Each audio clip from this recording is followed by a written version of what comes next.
Boss! Buwan. After ilang months, nakabalik siya. Kaso nga lang may pasok siya tomorrow. Yun. So, positive project yung ginagawa natin. Tingnan mo. Yun, no? 8 months na yan, no? Tapos, ito. Ano ko pa lang, kumbaga, hindi ko pa na shadingan. Inano ko lang yung mga bloodlines para kung sakaling matagal ulit bumalik. Ah! So, ito yung lolo niya. Yun. Slagfish yan, anak niya. Yun. So, pare, sa lahat ng gusto mag-model or ganitong mga project, ang dami kong tinatuan eh. Kaso nga lang, hindi na, kumbaga pag natapos na, Nawawala. nawawala. So, nawawalan tuloy ako ng Fraymate.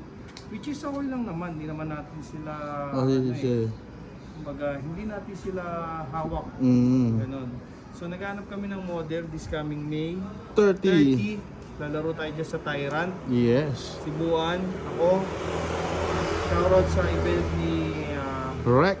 Rex. Makatangay eh. painting Yan, siya gumawa niya, no? Congrats pare sa pang-limang event. Last year sumali tayo. Yung nga lang, nagtatulong Late. tayo dun sa Okada kay Mayor ng Batangas. So, ito pare, maghanap ako ng model. Malayo pa lang. Paghahandaan natin. Paghahandaan. Nasabihan ko nga siya eh, kaso busy naman siya. So, I need model. Babae, lalaki, malakas para mapag-aralan natin. Diba? To be better than Yesterday. right. Si Buwan, nag-ano ka rin, diba? Yes.